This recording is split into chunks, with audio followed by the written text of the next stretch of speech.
and welcome to the Lobcast Podcast, Mixers in Marketing. I'm Stephanie Donaldson, your hostess with the Marketing Mostess, and I'm the Senior Content Marketing Manager here at Lob. I'm thrilled to be joined yet again with Summer Hanlon. Summer, do you mind giving our listeners a quick recap of your professional experience? Sure, happy to. And I feel bad also for anyone who's seen me on some of the prior ones. They're like, I already know who she is. We don't need to go through this every time. Maybe I'll change it up a little bit. So I've been in the direct marketing space for 21 years now, so just over 20, working in client-side relations, agency work, running omni-channel programs, not just direct mail. So I really have a specialty in not only, testing personalization, but how you use all the channels together and how different brands are finding it to be very effective. Well, thank you for joining us again today. And you should change it up. I could make that into like a little crossword, like what words have you used to describe your background and post it on bingo game. All right, listeners, we are talking about personalization and we are sipping Pina Coladas. So if you do want to make the complimentary cocktail, a Pina Colada, you are going to need 6 ounces of white rum, 6 ounces of cream of coconut, 6 ounces of pineapple juice, a half cup of pineapple chunks, 4 cups ice, and 4 ounces golden rum for a floater. Now, this does make 4 to 6 servings, so be sure to share this with your marketing friends. We're going to pour the white rum, the coconut cream, the pineapple juice, and the pineapple chunks and ice into a blender, blend until smooth, pour into a glass, and then top of the golden rum float if desired, and serve. I cheated a little bit. Mine's a little watery, more than the frozen version, but it's also a little cold in my office today, so here's the one I went with. So cheers. Cheers. I feel like you probably should have started off before you said 6 ounces of white rum, that it was a multi-serving cocktail. I just want people to be really loose for this episode as they soak in all the knowledge that you're going to share. All right. So as I said, we're going to be talking about a topic that many marketers love, but they can also find it really challenging: personalization. According to a stat in our Modern Marketer's Guide to Personalization, 79% of consumers are only likely to engage with the brand's offer if that offer has been personalized to reflect previous interactions that the consumer has had with that brand. But where do we get that data regarding those interactions? Summer, what are some data sources that marketers should be using to personalize marketing campaigns? So I know you love this answer, and I'm going to start with it, but it actually depends. So, right, you love it. I did it so many times in the last podcast. So if you're actively capturing first-party customer data, then your retention program possibilities are really endless. You can capture previous purchase history. You can show lifestyle imagery that matches customers' most recent or frequent purchase. You can even capture the length of a customer's life cycle to date and personalize offers timed with important yearly milestones or even study inflection points to get ahead of churn. Acquisition personalization is a little more limited, and that's just based because this is data captured by a trusted partner versus yourself. And so it will be through the intelligence of your competitors or knowing a competitor's recent purchase history.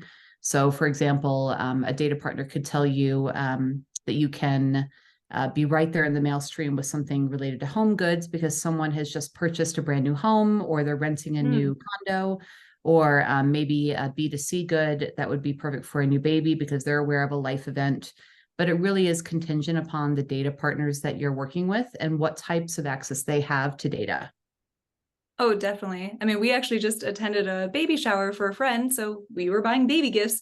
Now all of my Facebook ads are about babies, and I'm like, well, wasn't for me, but good on your advertising. Okay. So, Summer, what kind of best practices should marketers follow to collect that personalization data? Like, I think of progressive profiling when looking at leads, but what other methods should marketers consider to get that data that's required for personalization? So the most important thing I think people need to really think about is capturing and cleansing your first-party data wherever possible. I've heard the term death by data so many times by very large organizations that have a ton of data, but they don't really know what to do with it, and they don't find that it's very clean when they try to actually work with it. So you want to be smart about how often you're looking at your data and cleaning it. And you also want to be smart about what variables you want to use. Mm. You can also partner with very trusted analytics and modeling resources to capture data outside of your organization.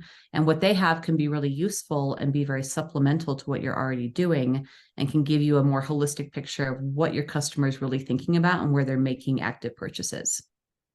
Oh yeah, I don't think I've ever been on a marketing team where we trust our data 100%. Even if we've collected it ourselves, you're still going to have some of those people that are filling out forms and just whatever the first drop-down option is, they're picking it because they just want to get that ebook. Yeah. And so it's really making sure that you've taken the time to either, like you said, cleanse that data or kind of skip over it if you're not sure that it's actually going to be valid. There's nothing worse than receiving a personalized mail piece and having it addressed to the wrong person or reference. I have one in my little box of references that's letting me know that my Acura something or other needs to be serviced. I own a Jeep. Don't know where they got this information, but it certainly did not make me feel good. No, you're like, wait, where's this Acura that I have? Right, I know. Well, why is that somehow in someone's database? I think there's a lot of questions I have about some of the data about myself that I've even seen on advertising, cold emails, even cold direct mail that I'm like, where did you get this from? Because this is not me at all. But are there any tools or marketing tech that you regard highly when it comes to being able to personalize marketing messages? So more companies than ever are focusing marketing spend on marketing technology because, I mean, just very transparently, marketing teams are just stretched very thin and are always being asked to do more with less. Sure. So I always recommend you begin your research with an eye toward your actual budget, not the budget you want to have, but the budget you actually have. And then what your channel needs are, because there are a lot of great tech stack options out there, but not all are created equal and serve every need well. And if an organization says they do everything perfect all the time, there's probably something in there you need to really study. So I feel like this is a really good time, and this is a shameless plug, to talk about the fact that we can really do that one-to-one direct mail personalization. So we are a great company to be looking at personally, but we also have some great partnerships with companies like Copy.ai, and the ability to integrate with CRMs like Salesforce, Embrace, and Iterable. So keep an eye out for companies that have great partnerships and have great ability to integrate. And again, I don't want to just plug, what we do. There's some amazing companies out there, but just keep in mind what your budget is and what the strategy is for what you actually want to be doing.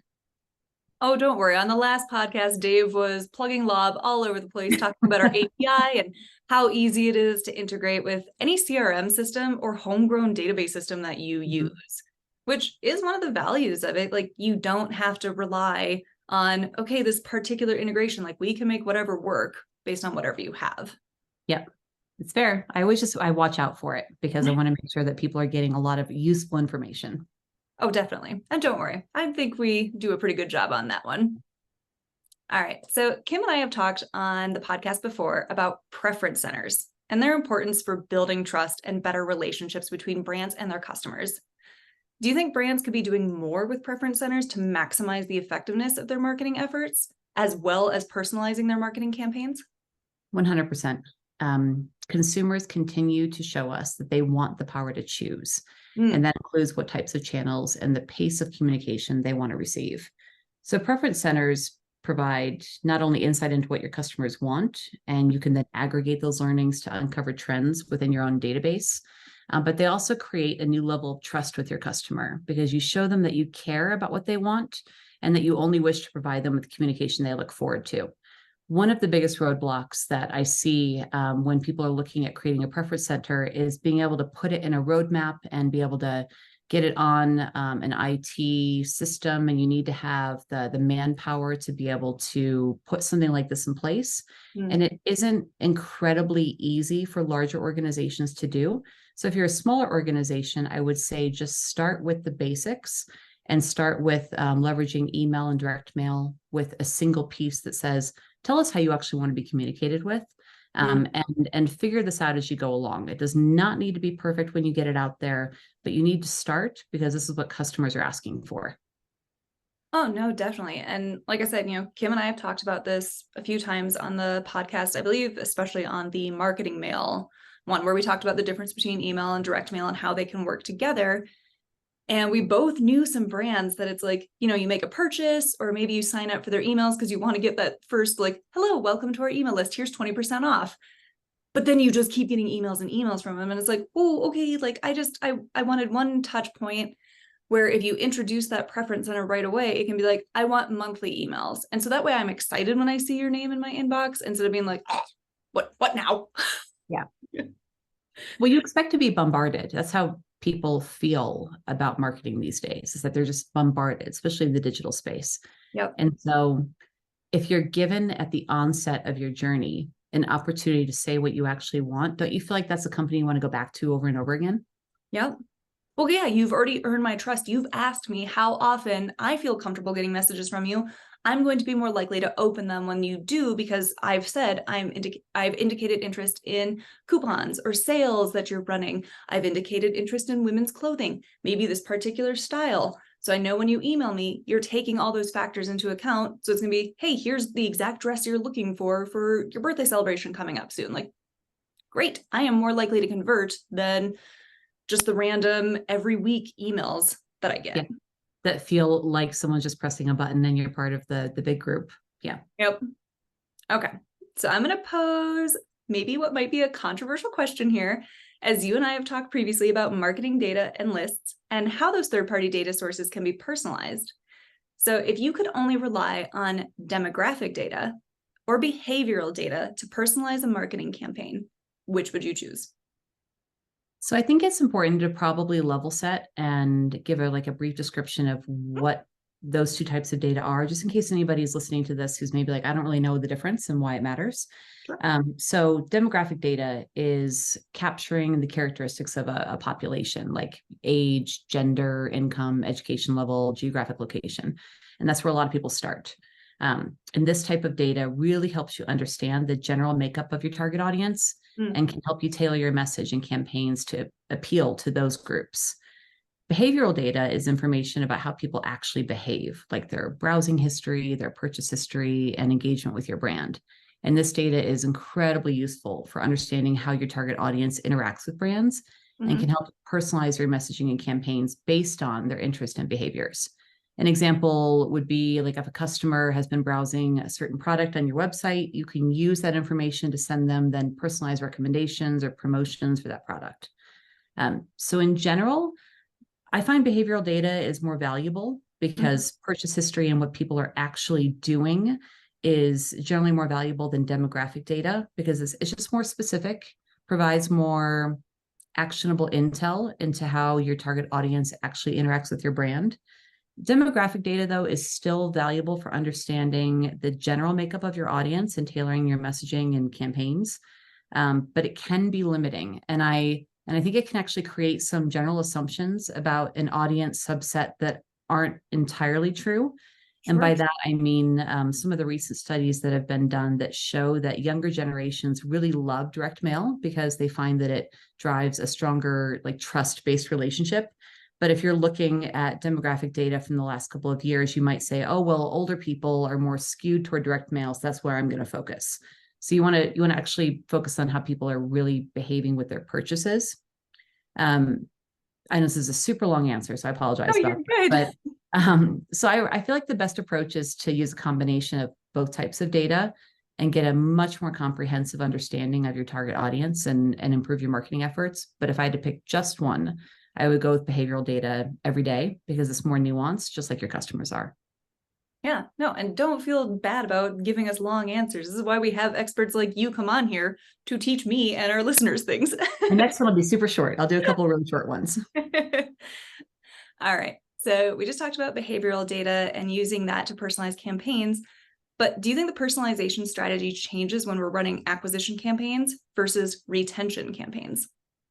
And this one I can keep short. Yes, because when you're running a retention campaign, you have first-party data. So the possibilities are endless. So your strategy is more nuanced. And in an acquisition campaign, you don't have as much available data that you can rely upon. And so your strategy is going to be more limited. So it's going to completely change based on the amount of reliable data you have. And that's fair. And I think that goes back to kind of what we were talking about earlier, making sure that your data is clean, that you trust where it came from. It's actually accurate. They're not reaching out to you about your Acura that you don't own. Right. That example, but yeah. All right. So Summer, what's a brand that sticks out to you as one that excels at personalization? Like to me, Spotify jumps out just based on their personalized concert recommendations, the yearly Spotify Wrapped that is completely about me. Also, Spotify telling me that they see me replaying the same song 99 times in a row. But what about you? Is there a brand that impresses you with their personalization efforts?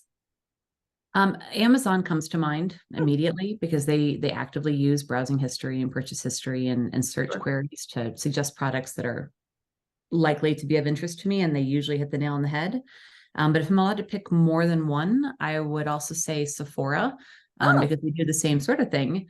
But they also offer these really great virtual try-on features that allow you to see how products will look on your own skin tone and as a fair redhead. It's incredibly valuable. Um, and then another one that came to mind, so you can tell where I'm spending my money, is Starbucks, because again, they use purchase history, they use browsing history, and they create very personalized offers and promotions, which is an interesting nuance. And I love that their mobile app will allow customers to actually like pre-order and pay for things ahead of time. So if you're a busy mom like me, like you're running in, you're just grabbing what you need, and then you're running right back out. So it's personalized and convenient. definitely. And I think that actually reminds me of another one. Kind of DoorDash does that too. Like they remember, like, okay, you have ordered from this poke restaurant like 16 times in a row. You keep getting the same thing. Do you just want a quick order that? And yes, I do. Yeah, that's a different human experience, because I live in a place where the only thing that I can DoorDash is Walgreens, because I'm in the middle of nowhere. So I don't use any of those meal delivery things. Oh, you are missing out, man. I know, but also I'm in a really lovely area of the country. So Yep, that is fair. I mean, yeah, you get your trade-off, right? right, my Starbucks is in a bank, so it's not even its own Starbucks. All right. Since we're already talking about brands that do personalization well, let's talk about personalization in action. Summer, what personalization variables should marketers be focused on in their campaigns? The quick answer here is the one that drives the most value. And the only way to determine what elements drive the highest, whether it's your ROI, your ROAS, your CPIA, which is your cost per incremental ad, is to test them against each other. Or if you have the opportunity to have a large enough audience, you can actually do a multivariate test where you can really do like a layer of multiple things playing against each other. But I say you want to have a lot of volume there because you want to reach stat sig, or I refrain from saying statistical significance because I can never do it well, especially for having a cocktail. But that sounded okay. But basically, if I had to start with one, I would say start with something like your call to action, Mm, or maybe your offer, like whether you do a dollar off or a percentage off. There's a lot of great options out there, but you want to cleanly A/B test those to make sure that they're actually driving the value that you're hoping they will drive, and you can measure whether or not they're doing what you hope they'll do. no. All right. So I'm going to pose another maybe tough question, but if you could only offer one best practice for marketers testing personalization variables, what would you say? Call to action, because it's your moneymaker. It's what your customer is actually looking for trying to reach out to you. There are so many great things you can test, but what matters most? And that's how the prospect or the customer actually reaches out to you. No, that's a great answer. But And what it's about short for a change. It's definitely short. And it depends. Right. All right, but what about getting people to see the call to action? Sometimes, depending on the medium or the form that the message comes in, we skip right over it. So let's talk specifically in direct mail real quick. Do you think form factor has any weight in personalization, such as knowing your customers prefer postcards versus letters? Definitely. We have a lot of customers at Lob who will actually start with testing form factor or format is another terminology people use, because they have a theory in their mind that if they change the format and use the same sort of copy or imagery, that it could make the world of difference. And they generally find that it will certainly make a difference. Mm-hmm. This one is interesting because it helps you understand how your customers want to be communicated with. And I think of like B2B, sometimes letters just work better because you have to, in a business, get through the first person who's personally cycling through the mail. I don't know if there's a better way to put that. And postcards usually don't make the cut. But if something looks like a generic envelope and doesn't have a big logo on it, and it's just a double window standard white envelope, usually it's making it to the next point, because that person might not have the ability to be able to open up that envelope. And so testing formats really helps you understand really engagement and open rates. No, definitely. And actually on the last podcast, Dave and I were talking about that, even in the operational mail space, like I told him that I had gotten a letter from our fire district and I was like, why is the fire district sending me mail? Like, as far as I know, nothing has been on fire. And it was just, to let me know about an upcoming town hall they were having to talk about like mill levy stuff. And I had opened it because, again, I was curious, why are they sending me this? And then they followed it up with a postcard reminding me about it. And I saw the postcard and just, but like that letter got my attention. It got me to open it. And it's just, I like the fact though that they did a follow-up with a different format though, just to test. And also sometimes it's like a reminder card kind of thing. I think a lot of businesses will do that.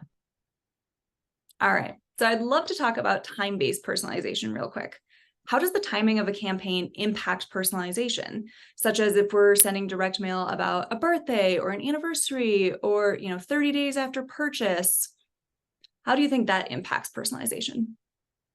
I think customers really appreciate being recognized for their loyalty, and brands that do this well are driving very mindful personalization and doing outreach at the right time based on really just being honest with the customer about how long this person's been with their brand, whether it's like the anniversary of a year or 2 years or whatever makes the right kind of sense. It's also great to recognize someone's birthday. Where I see, and I'm going to be super transparent here, where I see it fail is when someone nods to it and then focuses on an offer. So it's very important if you're going to do this, because it works incredibly well, is that you make sure it's an honest outreach that focuses on the anniversary or the birthday first and not your special offer. Customers already feel like they're being marketed to if they're being reached out to by a brand, and they don't want to feel like every outreach is an ask for them to buy something from you. So just put yourself in their shoes and make sure that if you're going to go this route, which works very well, but it usually works well for things where you're measuring like save rate or stickiness or that type of thing. Make sure you're focusing on the customer and why this recognition is important to them. Don't make it about you. No, and I actually think Naked Wines, one of the examples on our websites, they do a great version of this where they send out a thank you card, from the winemaker. There's no action of like, hey, buy another case already. Right. It is strictly a thank you for supporting me and my business. You guys make this possible for me to make this wine for you guys. Really appreciate it. Thanks for being a member. That's it. Yeah. And that's it. I feel like that goes a very long way. It does. I would be excited to get something like that because it's like, yeah, if I like your wine, obviously I'm going to keep buying it, but you don't need to constantly sell me. Like, just thank me for my business. Honest outreach. Yep. All right. So lastly, let's talk about marketing automation technology and how it's changed the game. What should marketers keep in mind as they set up automated workflows that will use personalization variables? So a couple things. This is going to be a longer answer, I think, because there's a lot of things you want to think about. Number one, your strategy. You know how much I feel like we always need to start with the strategy and the data. Yep. If you're going to set up an automated workflow, you want to have a very clear strategy that outlines your goals and really encompasses the personalization you want to achieve those goals. So you want to be thinking about your target audience, their preference, their behavior, specific messages you want to offer, how you want to deliver that message. The other thing you want to keep in mind is leveraging relevant data and how do you effectively personalize with your automated workflow using that data, and how do you make sure that data is being collected cleanly, safely, following all the compliance rules. And then last, but I always hate to put it last because I believe so passionately about it. You want to think to yourself, how is marketing automation going to help me test and iterate? So essentially, how does it help me quickly learn things And then at the same time that I'm learning those things, help me then figure out, what do I need to be testing next? Because you never want to just test one thing and get it out the door and say, I figured that out, I'm done, my job is done. It's all about continuous improvement. And if your marketing automation technology helps you do that, that is a lot of bang for your buck. Yeah. No, I think that, again, was kind of a game changer, especially in email marketing automation, just being able to be like, okay, we've got this nurture stream. We spent so much time creating these emails. Now let's even refine it further and do A/B tests just so we can see, what versions people are reacting to. So then we can refine the next email in the series or completely overhaul it because, oh, wow, people are not reacting well to this subject line, or they're not clicking this button, but they've clicked all the other buttons in all the other series. Like, what is going on? What's the disconnect here? How can we make sure that we have a much better flow through the entire stream? Yep. All right, so let's kick this up a notch and talk about next level personalization. So Summer, what are some variables that you think marketers aren't focusing on that could improve a campaign's performance? It's tough because marketers are getting very smart about this. So I feel like some of the ones that pop into my head that are not naturally used are things like social media sentiment. Okay. Monitoring your social media can really provide some crazy smart insights into how customers are actually feeling about your brand and your products. And that doesn't mean that your outreach to them needs to be through social media. Channels all support one another and lift one another up. Yep. Seasonal trends. So thinking about back to school sales or tax refund season, that always works really well for like home good providers, or July 4th for some reason. I'm not really sure quite why. I think it's the outdoor kind of trends there. Obviously, we always think about like the holiday promotions, but maybe think about those other seasonal trends that are a little bit more nuanced. Yeah. I love when brands will focus on local events when they're not a local brand, meaning they're in touch with their local community, even though they're a big brand that's maybe not based in that area. So something where they could do a partnership with a local festival or an event or do like a special menu, but maybe they are a larger brand that isn't your mom and pop shop that actually like sponsored this whole thing. Sure. I've seen someone do a really crazy thing with looking at weather patterns and then promoting, and I think this was REI that did this, promoting rain gear during rainy seasons in certain areas, which I thought was pretty creative, but it's tough because people are getting much better about this and they're thinking about data in different ways and ways to be more effective because, as I said at the beginning of our podcast, people are being asked to do more with less. So we're getting smarter about how we're doing our outreach. Yeah. And I love that. I think those are some really cool ideas, especially, just thinking outside the box, being creative with the data you have. I want to say there was a blog that I did not too long ago when we were talking about buck slips and just the different ways that brands are using those in their letters. And it's like really making sure that, again, going back to our beginning conversation about demographic data, that you're not sending someone, a Christmas tree covered in snow when they live in Florida. Right. That doesn't match. That doesn't go with what they're expecting when they look out their window. And this makes me think of an actual customer that I've worked with. Maybe don't send to Arizona to retirement communities in the summer. They're not home. They are not. So when you get a whole bunch of return to sender, that's why. Yep. Nope. My parents live in a retirement community in Arizona and they're saying goodbye to all their friends this week. Right. All right, Summer, is there any technology that you recommend marketers take a second look at in order to level up their personalization in their marketing campaigns, no matter if the campaigns are digital or direct? This is a tricky one because I feel like if a marketer is not using a CRM system yet, that's where I think they should take a second look because it makes your life so much easier. I mean, it really does help you improve your personalization capabilities because it gives you this centralized database of all the information that you need on like your customer data, your segmentation, your automation, and you use that information then to drive personalized content. And then when you get the results, you then have valuable insights that you then feed back into this. I think that if you're not working with a CRM, that is going to be a game changer for a lot of marketers because teams are stretched very thin. Yeah. I mean, yeah, you said it earlier, and I think we all know the mantra of we're all being asked to do more with less. I think I probably say it on every podcast, every time we meet. I'm just going to turn some of our like key phrases into like a word bingo or a word search. Yeah, make me feel really awful about myself. Thank you very much. No, I love it because then it's just something to look forward to. Like, ooh, is she going to wait 10 minutes to say it? Or do we drop it in the first 2? She can start with it.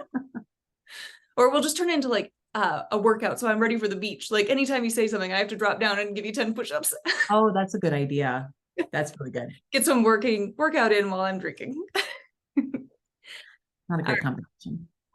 What about the rollout of new personalization? Let's talk about that for a second.